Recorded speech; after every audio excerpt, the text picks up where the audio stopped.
Well, thanks. I want to first thank the center for the invitation. And so the idea is to share my current, well, I have actually two projects going on right now.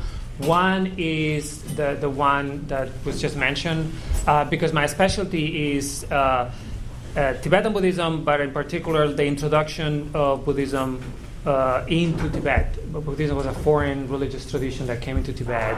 I won't bore you with that. But I usually am stuck in 10th century Tibetan texts. So as much as I love it and I did my dissertation, I sort of needed a breather from that. But that's a book project that is going on right now. And this became my secondary project. And I'm also working on this project as a book. So what I would like to warn you, though, is that this is a project that it's in its very early stages. So the intention of the talk is not to present any conclusive evidence, but basically to discuss some of the initial questions that are triggering this project and some of the paths that I'm exploring. In fact, this is the first time I talk about this project in public, so be mindful of that. And I'm also happy everyone got to get samosas when I talk. I also hope that by sharing this research at its very early stages, I'll also be able to get some insight, critiques, and advice on how to proceed forward. So to begin with, let me start by sharing two quotes written over a little over 100 years apart that I think they capture the main issue that is driving my research. The first one is by a 19th century German scholar, Hermann Oldenburg, and he wrote a life of the Buddha. The Buddha, his life, his doctrine. And as you can see there, he says, the Buddhist propositions regarding the sorrow of all that is transitory are the sharp and trenchant expression, the commentary of which is written not alone in the sermon at Benares, that was the first teaching of the Buddha, but in the indelible characters in the whole of the mournful history of these unhappy people. That's from 1882. And the second one is by the 14th Dalai Lama in a book actually written by an American psychiatrist, Howard Cutler. And the Dalai Lama says, I believe that the very purpose of our life is to seek happiness. That is clear. I like that. That is clear. These are isolated quotations. Both reflect what I believe are widely accepted trends and attitudes in Western literature about Buddhism and at the time of their writing. So how did Western understanding and presentations of Buddhism change from being described a little over 100 years ago in the first quote as a religion based on the notion of suffering, and a religion that basically was pessimistic, to one in recent times with the apparently clear goal of achieving happiness. So before I continue, though, let me make clear that I have not simply cherry-picked these two quotes to artificially highlight this contrast. If we look at the early literature in English as well as in other European languages, actually Oldenburg wrote in German, the original is in German. In the 1800s, in the 1800s, during what some scholars have labeled as the Western discovery of Buddhism, we find a widespread presentation of Buddhism and Buddhist doctrine in quite similar negative terms. French philosopher Barthélemy Saint-Hilaire wrote in 1860 about the, quote, deep and miserable melancholy of Buddhism.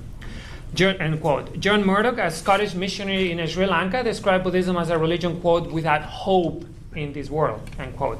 And the Reverend and President of the University of Glasgow, John Kerr, described in 1883 in another introduction to Buddhism his surprise at the success of, quote, a creed destitute of either real or spurious conditions of success, end quote.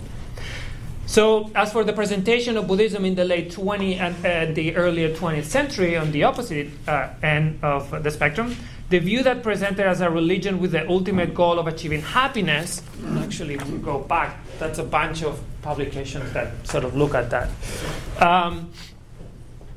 can be seen not only in the books of the Dalai Lama, such as The Art of Happiness, which you can see here, and a book that he recently published called The End of Suffering and the Discovery of Happiness in 2012. But can also be found in the works of other Buddhist leaders such as Thich Hanh, who published a book called Happiness in 2009. But probably the most successful recent effort in the West to present Buddhism as a tradition that pursues happiness has been Mathieu Ricard's book, Happiness. Is anyone familiar with this book? Has anyone read it, seen it? But that became quite a successful book. And it was also made popular through a very widespread TED Talk. So the concept of happiness has become so important in Buddhist discourse that it's even used to characterize the economic goals of an entire country. And as in the case in the Himalayan Buddhist kingdom of Bhutan and its policy of gross national happiness, or GNH. I've been actually several times to Bhutan, and when you go there, it's like everyone is talking about it, and there's all these research projects going there. When you actually try to pin down what that means, it's another issue, but that's part of my research also. So how do we explain Buddhism's journey from suffering to happiness? Can we explain this change as part of the normal process of adaptation of Buddhism in the West, as part of an intercultural dialogue in which Buddhism is being transformed in order to respond to new culture-specific needs and concerns, evolving, becoming something new, a new form of Buddhism, perhaps? And what do we mean by concepts like us, or the West, or even Buddhism, when we refer to this process, this encounter, this dialogue? Who are the agents engaged in this dialogue? And what is actually, if anything, being transformed? And what is the role of scholars and academia in the construction and dissemination, and some may say perpetuation, of certain ideas about the Buddhist tradition? So some of the big themes that are sort of driving this research project. In this talk, though, and for the sake of time, I also it's lunchtime and you have classes. So I will try to offer just a quick overview of this semantic arch that began in the 1800s with the depictions of Buddhism as a religion that had negative interpretation of the nature of reality as being pessimistic, and just quickly move towards the different stages that in which develop in the 21st century into a religion that seems to promote happiness. How is this happening? But let me be clear, the goal of my project and of this talk, by that matter, is not to arrive at any final conclusions about the actual stand of Buddhism regarding the true nature of existence. So I'm not going to tell you, because I don't think that's the point, if either Buddhism is pessimistic or optimistic, or if it is about suffering or happiness. So the goal is to chart the history of the change in Western literature about Buddhism and to try to explain the reasons behind this shift. So let me start by going to the early stages of this process, discussing Buddhism as suffering.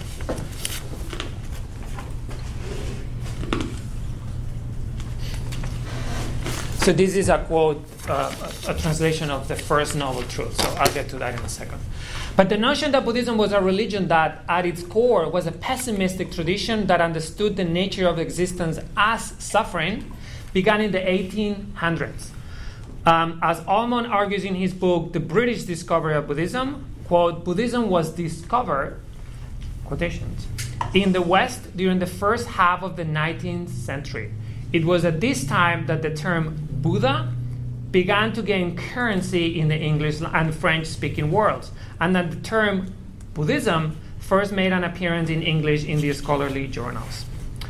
Accounts about the life, end quote. Accounts about the life of the Buddha or Buddhism had been known in Europe during earlier centuries through a variety of Christian missionaries, merchants, and explorers. But these early accounts focus on general descriptions of the cultures, rituals, practices of the people living in Buddhist countries. And there was no real systematic attempt to offer an account of what Buddhism may be. One of the most prominent and curious examples of the way Buddhist narratives were introduced and known in the West is the story of Barlam and Josaphat, an extraordinary Christian retelling of the life of the Buddha that had been transformed through a complex and fortuitous process of translation into a tale of Christian saints in India. So basically in the Middle Ages, people were listening to this story thinking it was a Christian story, but it was actually the life of the Buddha. Josaphat was the Buddha. And it became so popular that they were incorporated, Barlam and Josaphat were incorporated into the Christian calendar, and they're celebrated as saints for a while. So the colonial ventures of many European nations in Asia changed the state of affairs regarding our knowledge of Buddhism. And in the 1800s in particular, we see a wealth of new literature that not only attempts to explain Buddhism to an increasingly curious and receptive European audience, but we also find the first serious and systematic attempts of understanding the richness and diversity of this Asian religious tradition. It is during this century that French scholar Eugène Bourneuf publishes his very influential Introduction to the History of Indian Buddhism in 1844, and then Monier Williams leads the philological efforts that will unlock Buddhist literature written in Sanskrit with his Sanskrit grammar in 1846 and the dictionary. Anyone studying Sanskrit, I'm sure, is familiar with it. The general tone of the literature, though, combines a certain admiration for the life of the Buddha. There was a fascination in the West during this colonial time with the life of the Buddha, basically depicted as an unlikely hero. But there was definitely a somber tone in the depiction of his teachings. So we have already seen some of these accounts. I mentioned a couple quotes about it.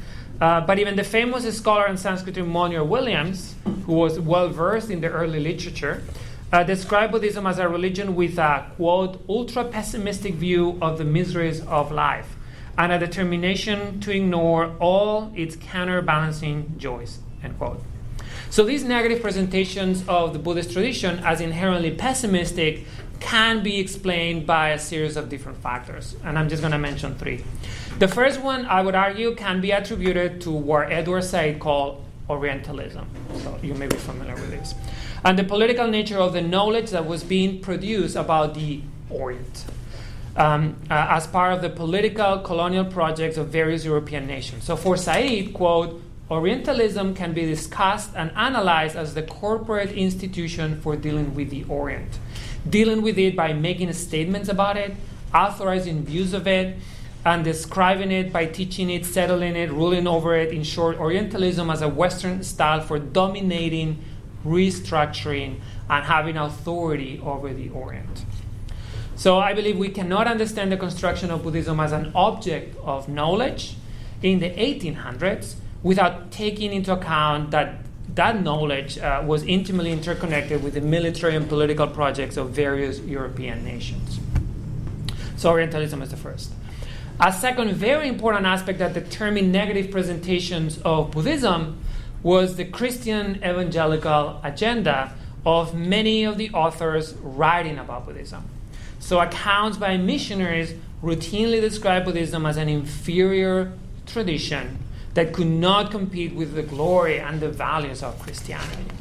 So Joseph Atkins, a British missionary in China, wrote about the time of the Taiping Rebellion. The deep interest, quote, the deep interest excited by the Taiping Revolution now in progress will lead to inquiries as to why this Indian religion has sunk into such helplessness and decay as the traveler observes.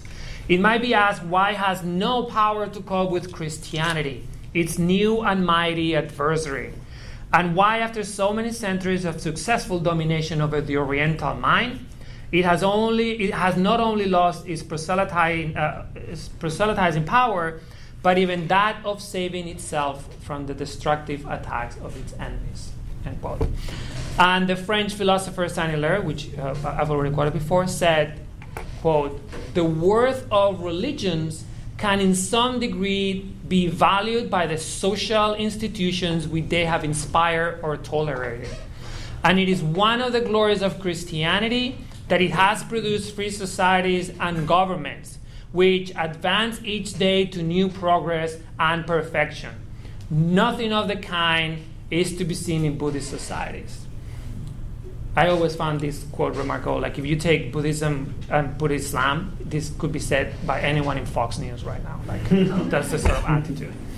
So to be fair, not all accounts were so negative.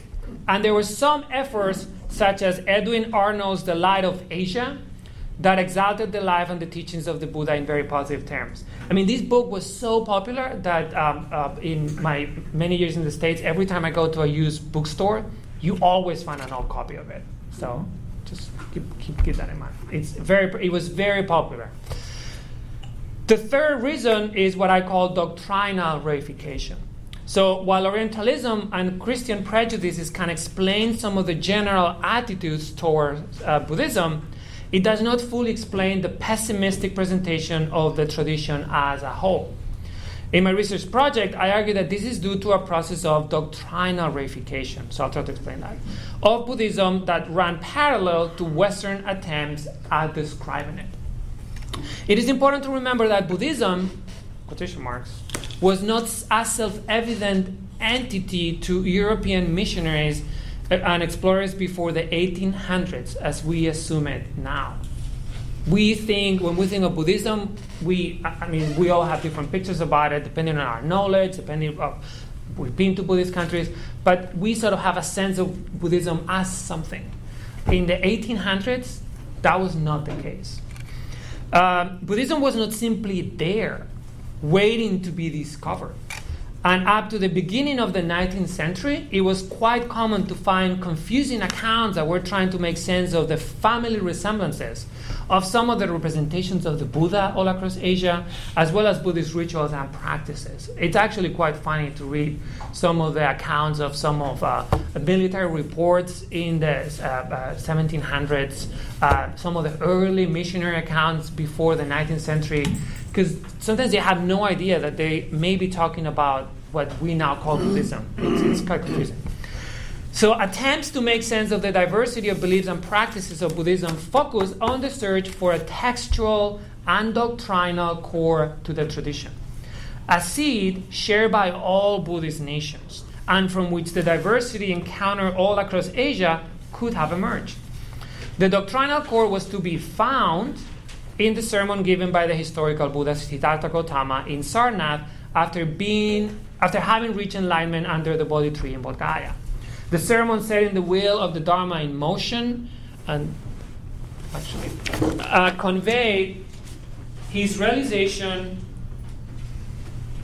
around the notion of the Four Noble Truths. The first one being now these bhikkhus is the term used for monks, is the noble truth of suffering. Birth is suffering, aging is suffering, illness is suffering, death is suffering, etc., etc. Basically, life is suffering. So the term suffering translates the Sanskrit term dukkha, which has other meanings besides the ones conveyed by the English term. But there is little doubt that by identifying the Four Noble Truths as the core of the Buddhist tradition, and by translating the term dukkha primordially as suffering, the notion of Buddhism as a pessimistic tradition spread like wildfire. Probably the most influential figure in spreading and legitimizing this perception of Buddhism as a pessimistic religion was the German philosopher Arthur Schopenhauer.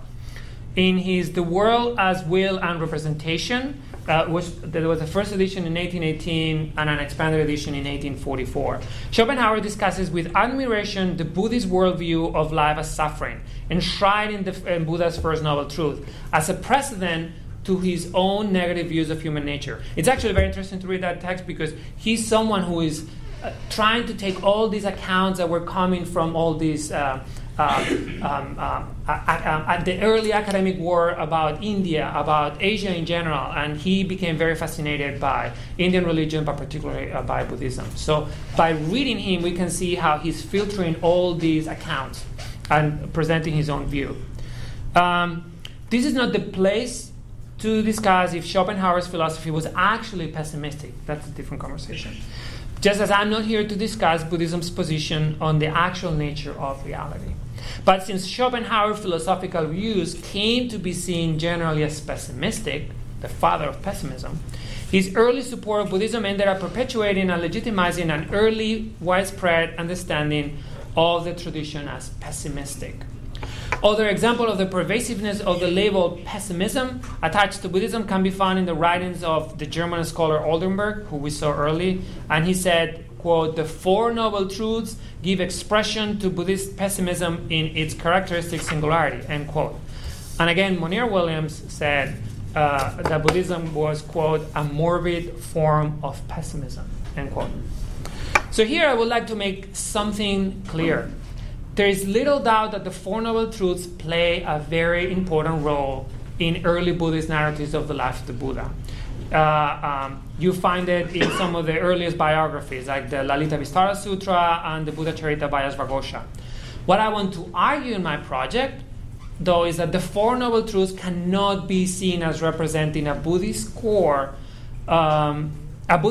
doctrine of sorts when placed in the context of Buddhism's long history, as well as its geographical diversity. So there's two famous scholars of Buddhism, Reynolds and Hallisey. Hallisey teaches at Harvard, who have suggested in their attempt to define Buddhism in the Encyclopedia of Buddhism that there is no single principle that can be identified as common by all Buddhist traditions. And it's a long quote, but they say, quote, "Although the concept, rather recent and European in origins," so that's part of my research also, "has gradually received global acceptance, there is still no consensus about its definition." So what is Buddhism?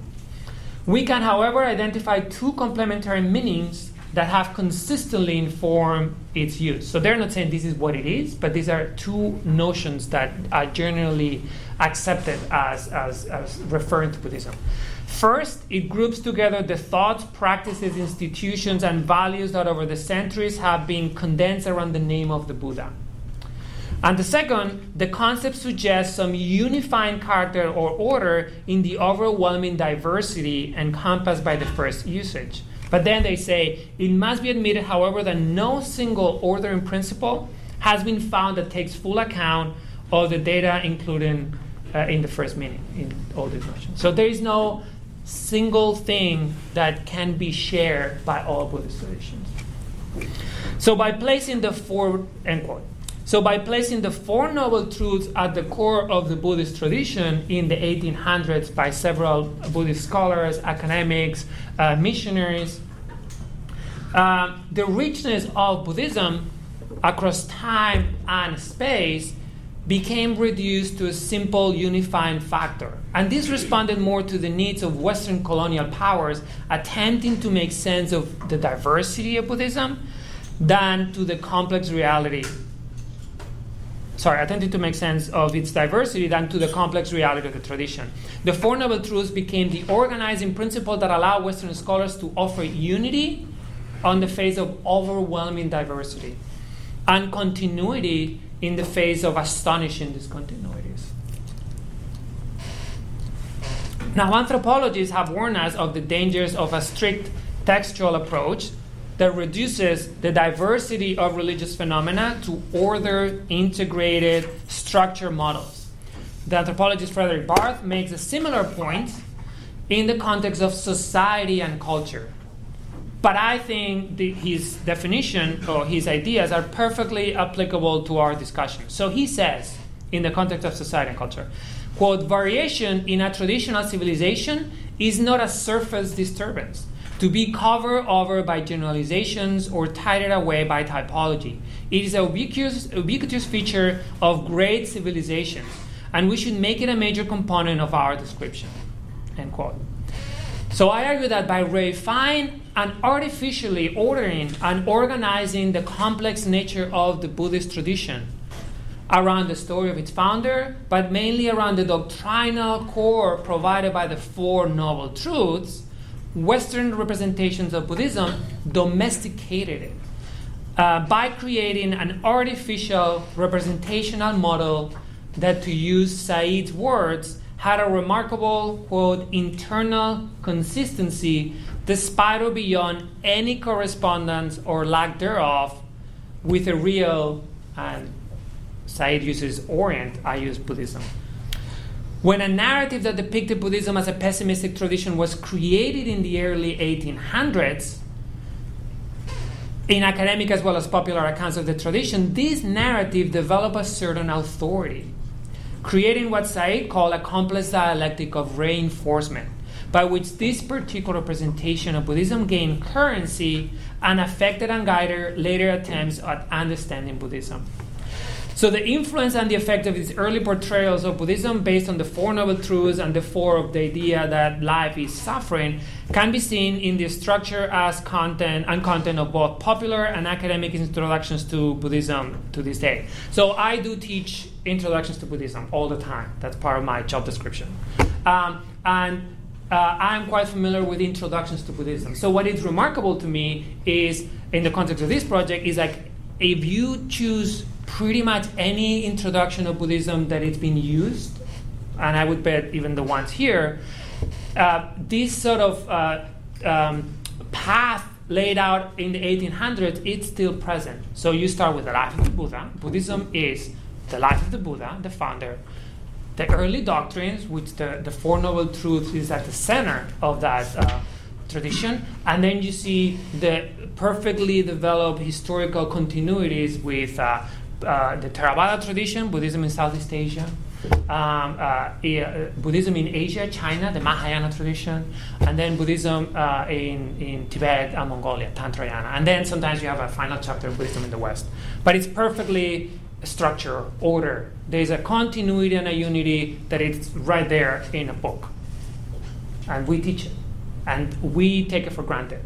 And even when I am working on this project, I'm still teaching it. I'm still struggling with deconstructing that model that was presented to us basically over 100 years ago. So let me get back to the paper here. So what I am also saying is it doesn't have to be this way. We just decided because it's been accepted in academia to do it this way. No one is going to challenge you because everyone is doing it. Because we have accepted in academia a certain explanatory model of Buddhism, one that presents the Four Noble Truths as the core doctrinal teaching of early Buddhism, and these early teachings were just later transformed, reinterpreted, but those are the core. So we are forced to reckon with it every time we want to discuss a tradition. It's almost unescapable. So even when explanatory attempts of the Buddhist tradition in the 20th century became more nuanced and sophisticated, they always had to go back to the acknowledgement that life is suffering, but what that actually means.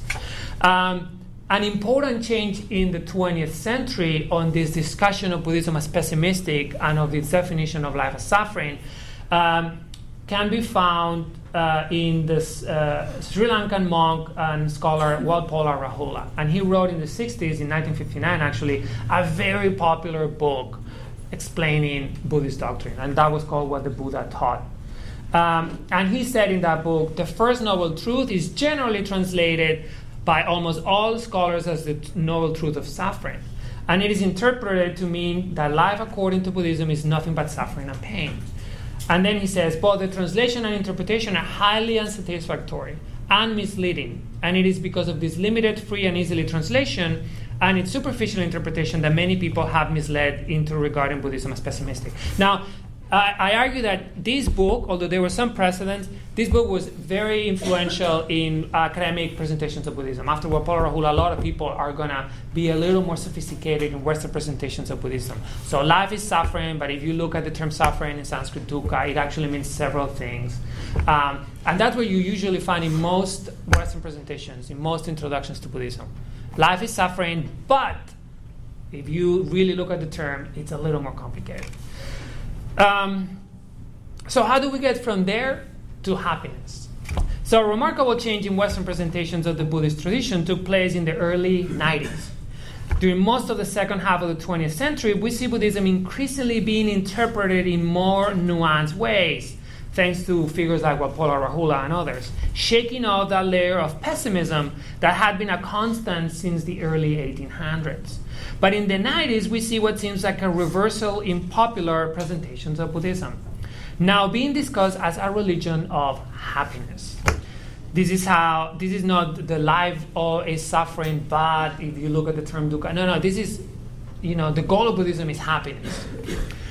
So the already mentioned book by the Dalai Lama and Howard Cutler, The Art of Happiness, published in 1998, was a landmark of this new direction. And the Dalai Lama's lead was followed by other Buddhist leaders such as Thich Nhat Hanh and prominent Western figures within the Buddhist world such as Mathieu Ricard, Pema Chodron, etc., etc. Ricard's 2006 book, Happiness, was particularly influential in the shift since it was able to successfully mainstream this new interpretation of the Buddhist tradition to a large Western audience. He's also a very interesting case because he's French. His father was a very influential philosopher. There's this beautiful book called The Monk and the Philosopher, and it's a conversation between the two of them.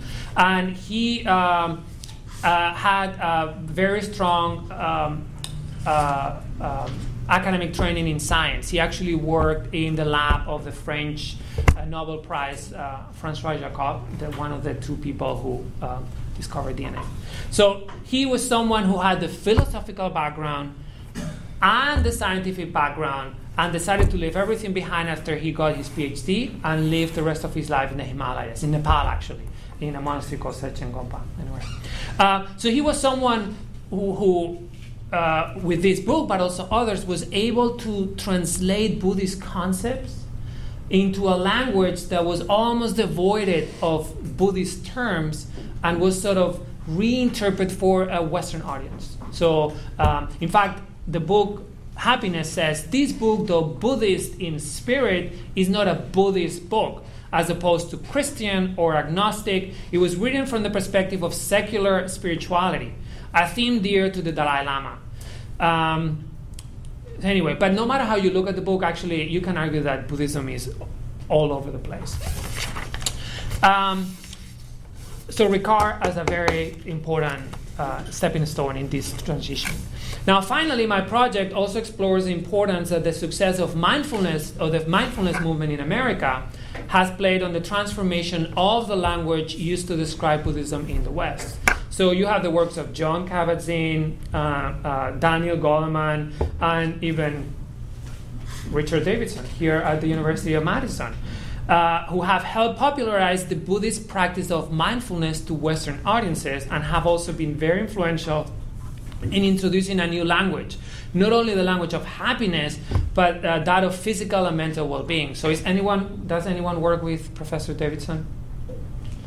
I've worked around what he does. Yeah. So he's someone who, he's a Buddhist himself, right? He's very close to the Dalai Lama, but he lives in a very much academic environment. He's a neuroscientist, but he's definitely translating some of these Buddhist ideas through the techniques of mindfulness into a language of that it's appealing to Western. It's not only appealing, but it's a language that is more important to us. So it's a language of happiness, of mental well-being, of mindfulness as happiness as a skill. So he's been very influential.